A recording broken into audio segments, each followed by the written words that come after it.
ನನ್ನ ಮಗ ಸಿಗರೇಟ್ ಸೇತಾನೆ, ಎಣ್ಣೆ ಹೊಡಿತಾನೆ, ಗಾಂಜಾ ಹೊಡೆದ್ಬಿಟ್ಟು ಗಲಾಟೆ ಮಾಡ್ತಾನೆ, ಹುಡುಗಿರ್ ಶೋಕಿ ಇದೆ ಸಾಲ ಮಾಡ್ಬಿಟ್ಟು ಇಸ್ಬಿಟ್ಟು ಆಡ್ತಾನೆ.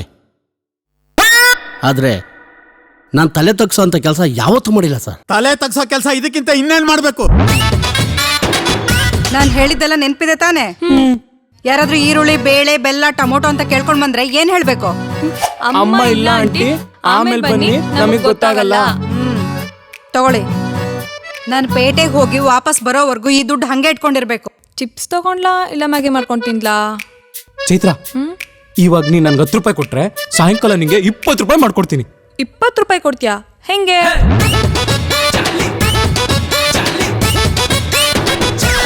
ನನ್ನ ಫ್ರೆಂಡ್ ಭವ್ಯ ಅವ್ರ ಅಣ್ಣ ಮತ್ತೆ ಅವ್ನ ಫ್ರೆಂಡ್ಸು ಡೈಲಿ ನನಗೆ ನಂಬರ್ ಕೊಡು ಅಂತ ರೇಗಿಸ್ತಾರೆ ಕಣೋ ಅಣ್ಣ. ಎಲ್ಲಿದ್ದಾರೆ ಅವರು? ಅಣ್ಣ ಬೇಡ ಬರೋ ಹೋಗೋಣ. ಯಾರೋ ನನ್ನ ತಂಗಿ ನಂಬರ್ ಕೇಳಿದ್ದು, ನನ್ನ ನಂಬರ್ ಕೊಡ್ಲೇನ್ರಾ? ಇವೆಲ್ಲ ನನ್ನ ಹತ್ರ ಇಟ್ಕೋಬೇಡ. ನನ್ನ ಮಕ್ಕಳ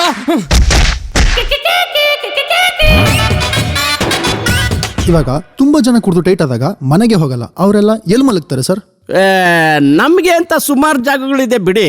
hotel, bus stop, underpass, footpath ಎಲ್ಲಂದ್ರಲ್ಲೇ ಮಲ್ಕಂತ ಇರ್ತೀವಿ.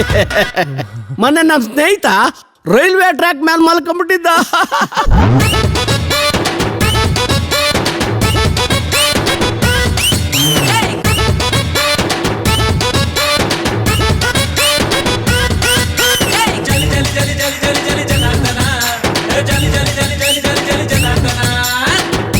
ನನ್ನ ಮಗ ಒಂದಲ್ಲ ಒಂದಿನ ಟಾಪಲ್ಲಿ ಬರ್ತಾನೆ. ಟಾಪಲ್ಲಿ ಬರ್ತಾನೆ ಇಲ್ವೋ ಗೊತ್ತಿಲ್ಲ, ಟಿವಿಲಂತೂ ಪಕ್ಕ ಬರ್ತಾನೆ. ಏಯ್, ಬಿಗ್ ಬಾಸ್ಗೆ ಸೆಲೆಕ್ಟ್ ಆಗಿದ್ದೀನಾ? ಅಲ್ಲಿ ಟ್ಯಾಲೆಂಟ್ ಇರೋನೆಲ್ಲ ಕರೆಯಲ್ಲಪ್ಪ. ನಿನ್ಗೆಲ್ಲ ಟ್ಯಾಲೆಂಟು?